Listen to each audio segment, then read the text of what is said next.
applicability shall be changed to, quote, "This tariff applies to each electric distribution customer account in all rate classes as of November 1st, 2022, close quote.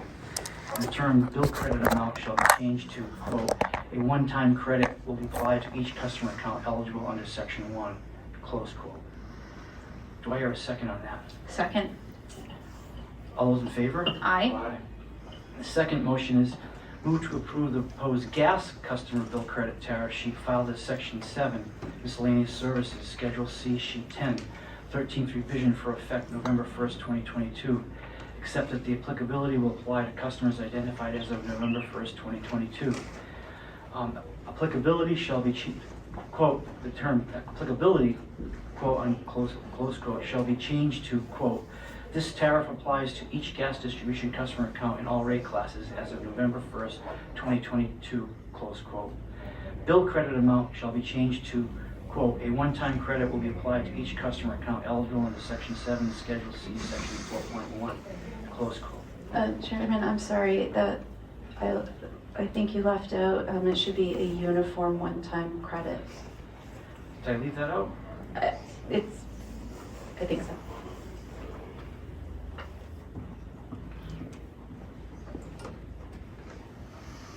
I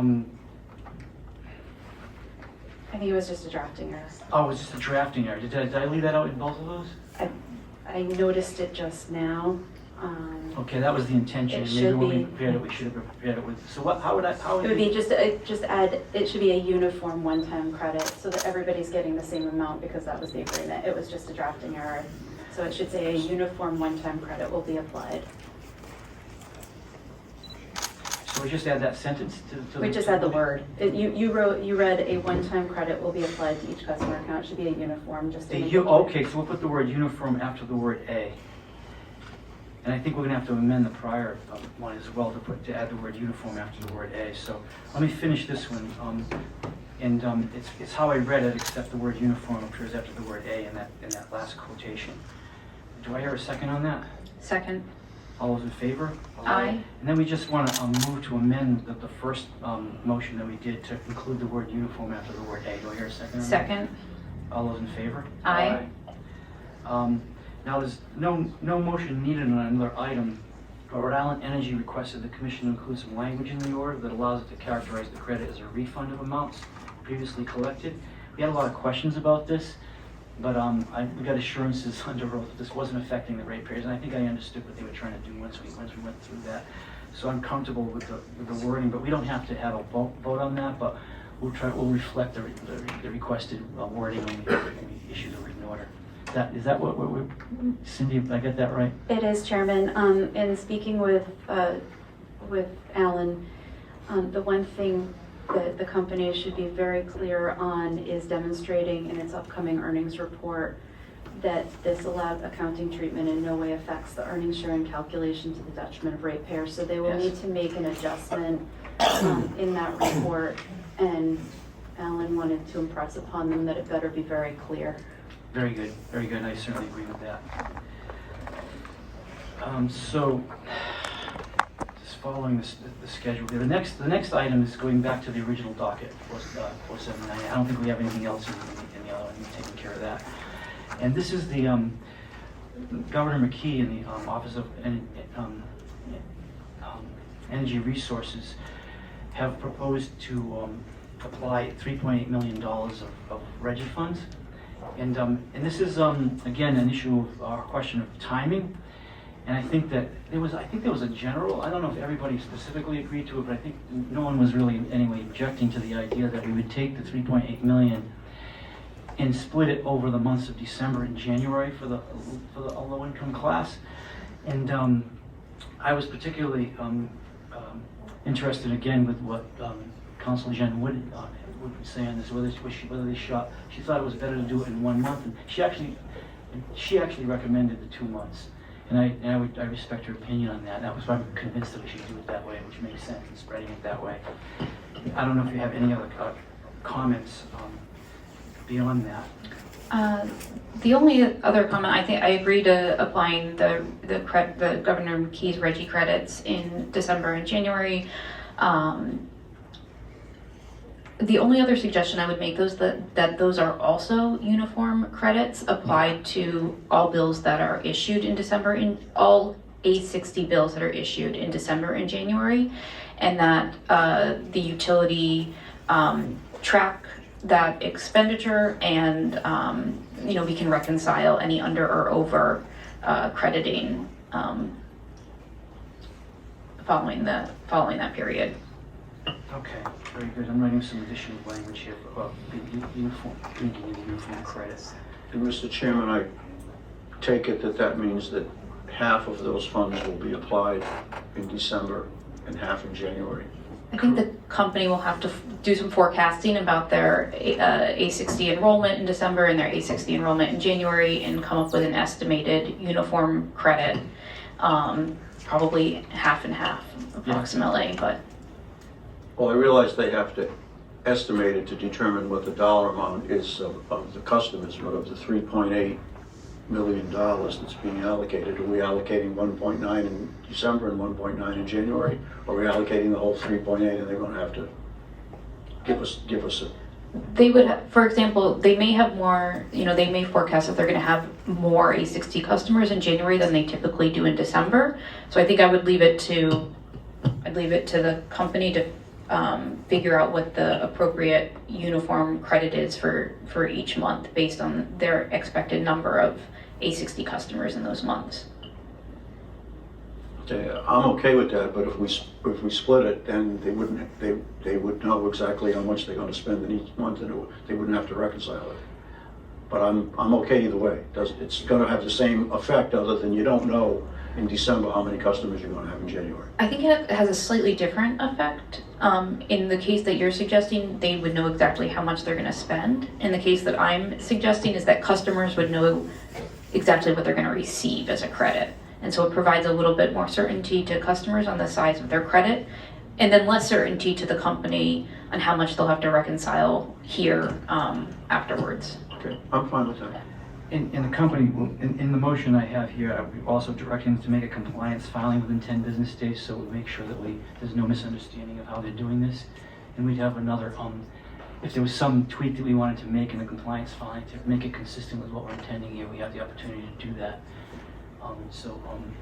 And when we combine the Attorney General's credit, the Reg credit, and the 25% discount, based on the analysis that we were presented in the evidentiary portion of the hearing, there'll be no increase effectively in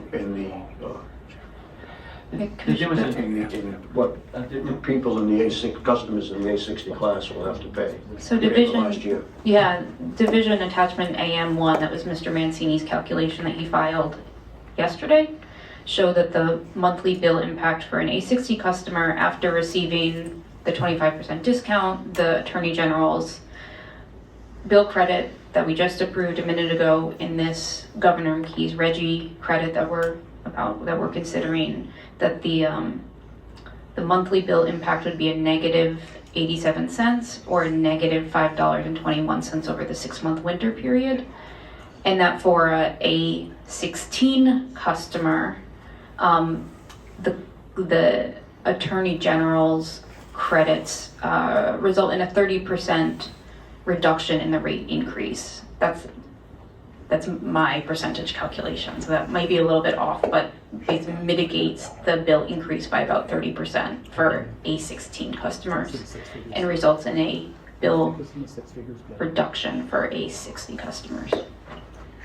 Thank you. I think that's important to have on the record. Yeah, and I just stated another way. If you take the, if you look at what, if you have a hypothetical low-income customer, and they had a certain amount of usage in the 6-month period last winter, there's certain you could calculate what they would have paid over the 6 months in total.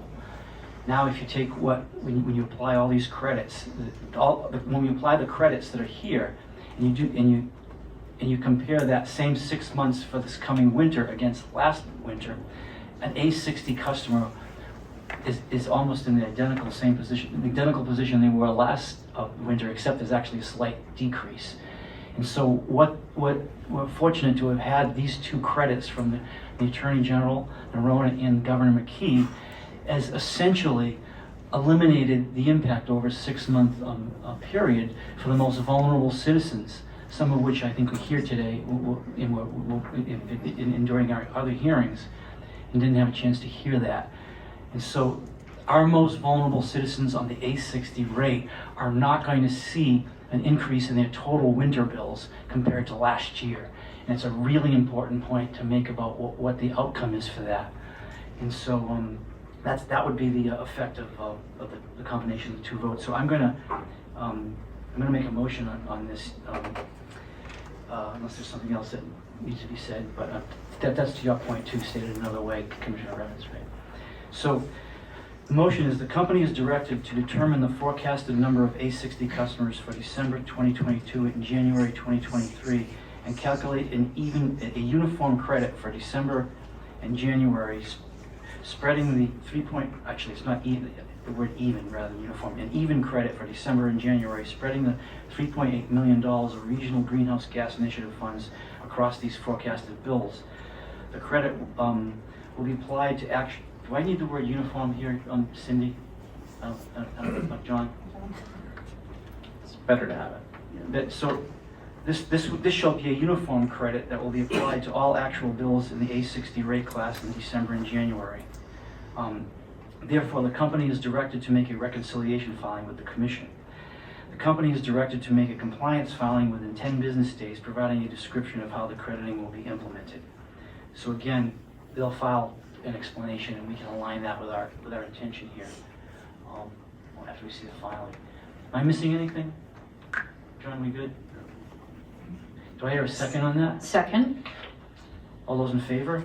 Aye. Aye.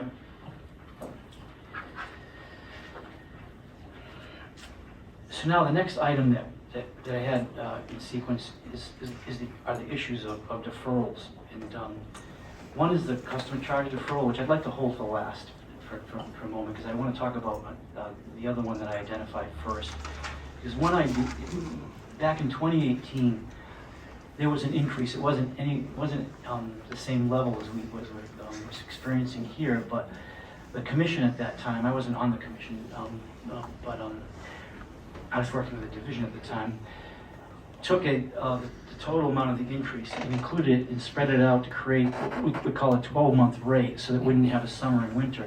And so the increase that was coming in the winter just basically got spread evenly, and it reduced the impact during the winter period.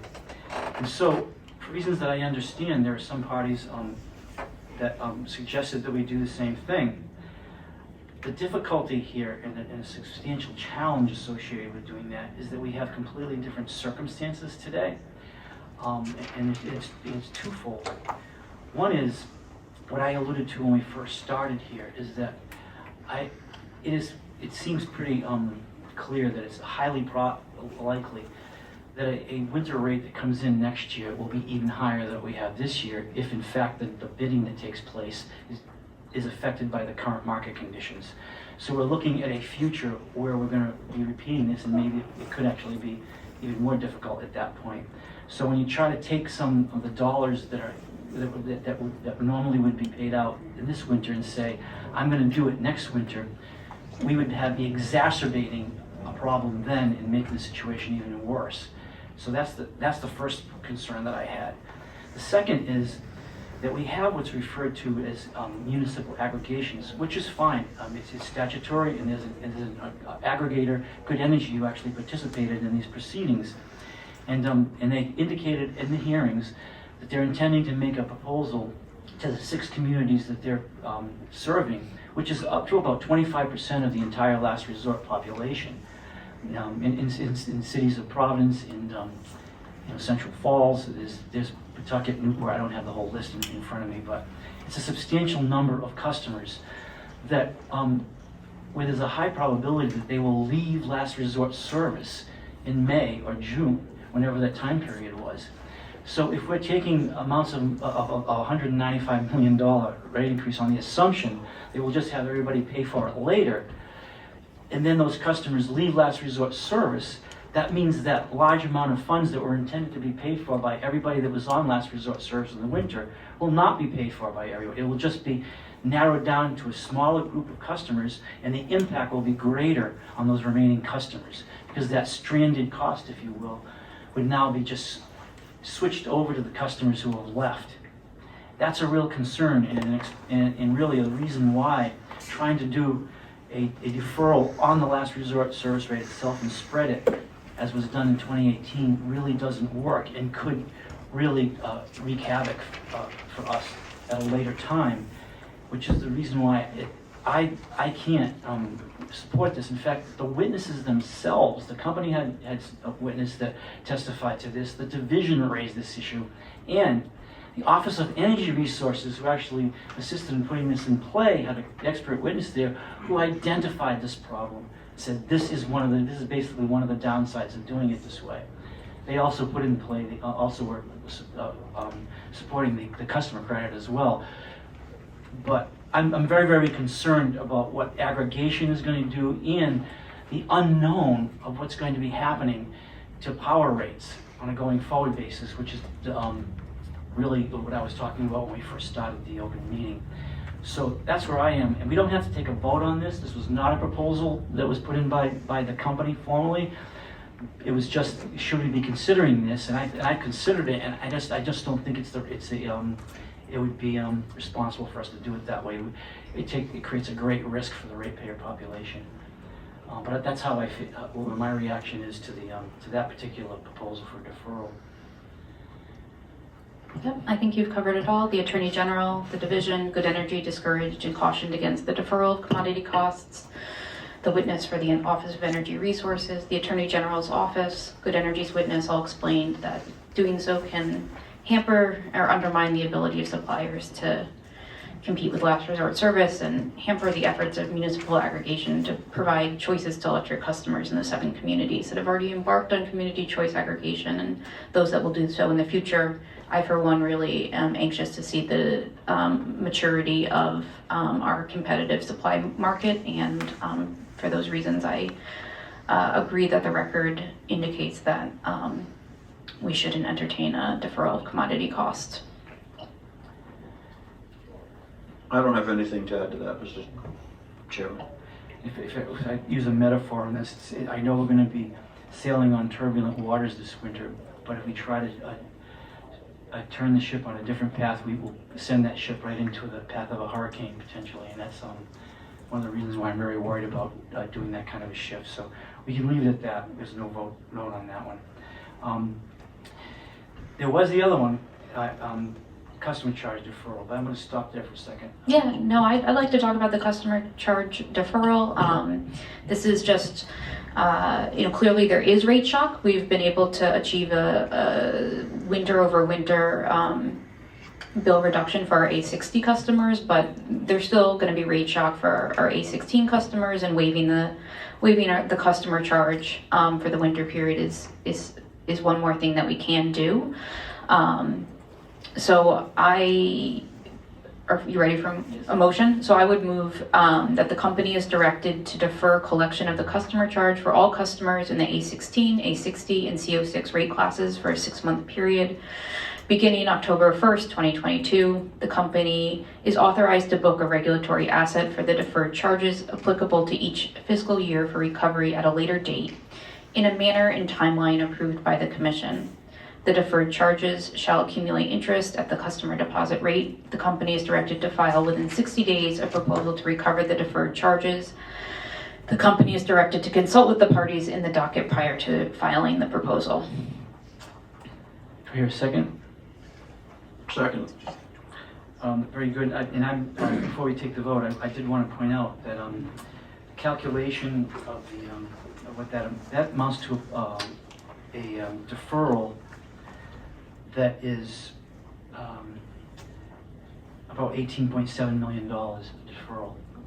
Yeah, What's the value, the calculated value of that? an A16 customer would see another $6 per month taken, zeroed out on their bill for $36 total over the 6 months. And A60 customers, that would be about $4.50 zeroed out from their monthly bills. Because they get a 25% discount off Because, 6. right, because they're already at a 25%. So I think combined with, for a 16 customers, combined with the Attorney General's credit, that should be a 46% reduction in the bill increase. Again, my math could be off, but that's another mitigation to the bill increase. Okay, all those in favor? Aye. Aye. Aye.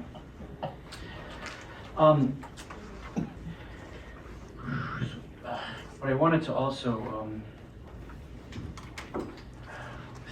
another item that I wanted.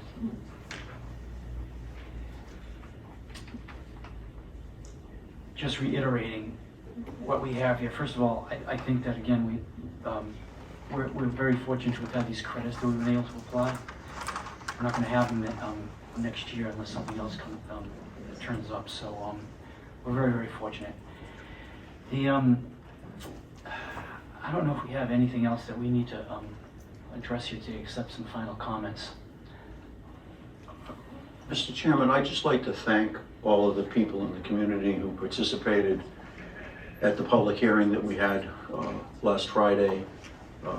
All of the witnesses and lawyers who participated in the evidentiary hearings on Monday and Tuesday, and all of the people who came here today, again, to express their displeasure with the situation that we find ourselves in, and their displeasure with the size of the increases that ratepayers are incurring in Rhode Island. I think that it's very important for decision making and for public discourse that people are able to speak their minds, to say how they feel, and more importantly, for so many people who told their personal stories of how hard it is to live on very limited resources in our society, in the age that we live in.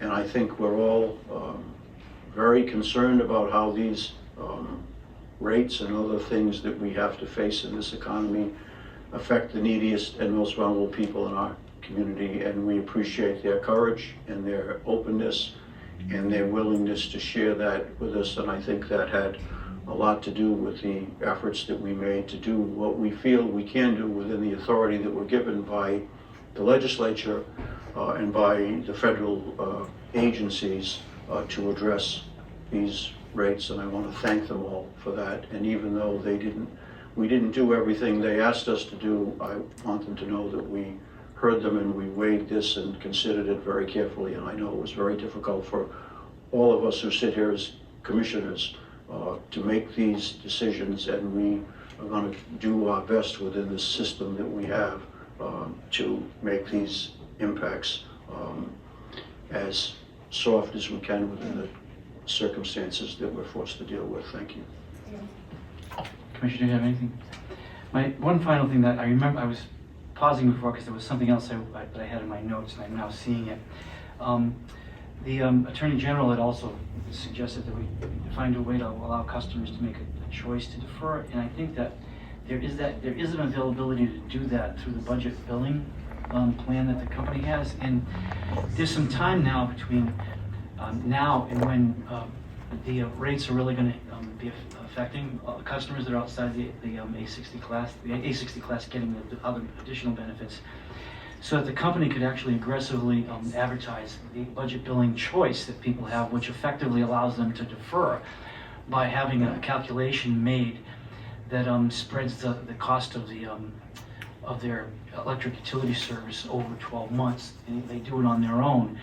I think that maybe some adjustments to the budget billing plan might be helpful. For example, instead of using a past rate, if they did a forecast of the rate, they could help their customers through this budget billing plan process. And I'm not going to sit here and try to make a motion on how they might do that, but I want to encourage the company to address the parameters and look at the terms and conditions they have for the budget billing plan, and try to put as much flexibility for eligibility in place, and come back to us if you need a change, whether it opens up eligibility wider, whether it has a feature that allows a forecasting of what the price ought to be, but make it as easy as possible for customers to understand that they have a choice to defer on their own.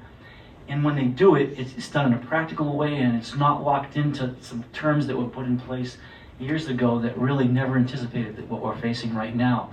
But customers have the ability to choose to spread it themselves if they can't afford come December, January, and February when the rates will start really impacting them. So I hope the company has heard that, and I think I want to write something about that in the order. That was the additional thing that I wanted to say before we finished. So the bottom line to all of this is that the results, because of the credits that were obtained by the Attorney General and provided by Governor McKee, we've taken care of those that are most vulnerable. And the credit also helps apply to others that for the month of November. And we have the situation of, I think, if we can try to get the budget billing plan more flexible, that would help as well. I hope everybody understands that we're looking at a future of rough waters, not just for this winter, but the markets and the price of power in this region from where we get our power is volatile, and I think we're going to continue to be facing lots of challenges in the region and here in Rhode Island, and not only here but also with our neighbors will be facing it as well. So I thank everyone, and I appreciate those that stayed and stayed respectfully. I do understand the emotion that was expressed on this, but we did the best we could here, and I think that the company has some opportunities here to try to work with people that are struggling to pay their bills with payment plans and other things, and no one should hesitate to call them. The moratorium period will come in place, so people won't be getting shut off, but they ought to be working with the company to try to work through payment plans as well. I'd like to thank everyone else for